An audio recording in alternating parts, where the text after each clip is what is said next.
Friday, the 28th of July, 2023. Reflections on Parenthood and Personal Growth. Copacabana, Rio de Janeiro, 25 degrees, hottish, sunny and clear skies. I've noticed that it really affects me when I'm not feeling well.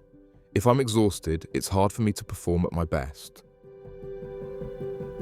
I feel completely exhausted, both mentally and physically, so I can't do much. The mental exhaustion prevents me from performing well in my classes. I'm not as happy or spontaneous, and I feel that I have difficulties conveying what I'm trying to teach the pupils. This month of July, I have felt both lost and found. The last 2 weeks of my daughter's school holidays have been challenging. I strive to be a good father, and I insisted she take at least a 1-hour walk every day. After the walk, she could do whatever she wanted, but the walk was a priority. This small request has led to a lot of stress and confusion. I thought I was doing something good by helping my daughter develop a positive routine and habits that she could continue for the rest of her life. However, the opposite occurred. Instead of appreciation, I was met with resentment and anger. One of the excuses she gave was that she was on holiday and had the right to do nothing. I was surprised by her frankness and her feeling of righteousness. I never had such rights when I was her age.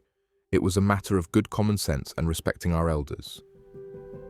This stress has been very upsetting for me. I have been seen as the villain, the insensitive one. Maybe it is because during the arguments I said that she was fat and stupid. She's overweight, and childhood obesity is rampant in the Western world. Certainly, I don't want my daughter to be imprisoned in this for the rest of her life. I overheard that her mother had her routine medical checkup last Friday, and coincidentally, she was diagnosed with first-stage obesity.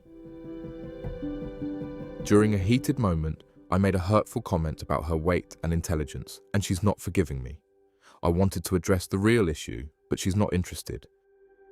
1. Firstly, it is because of the lack of understanding of the importance of regular exercise and staying fit. 2. Secondly, for not grasping the value of education and finding it challenging at times.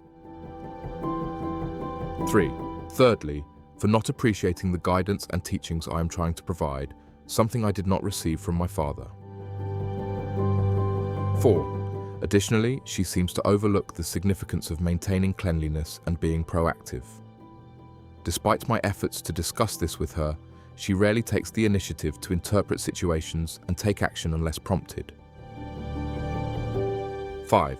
Lastly, her laziness is something I find genuinely concerning.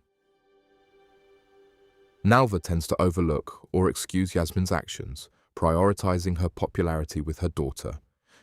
She does this because she believes that if she can control her daughter, she can control me, and if she controls me, she controls the money. I am coming to terms with what I can and cannot change. I cannot change my daughter, but I can change myself, my reactions, arguments, concerns, priorities, and boundaries. This is the lesson.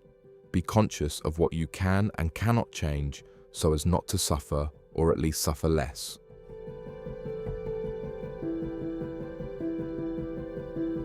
It was a simple Friday evening with a cheap bottle of wine. In bed by 11 p.m. Thank you. Thanks for taking the time to read this blog post. Feel free to explore my other posts and share your thoughts in the comments section. Richard.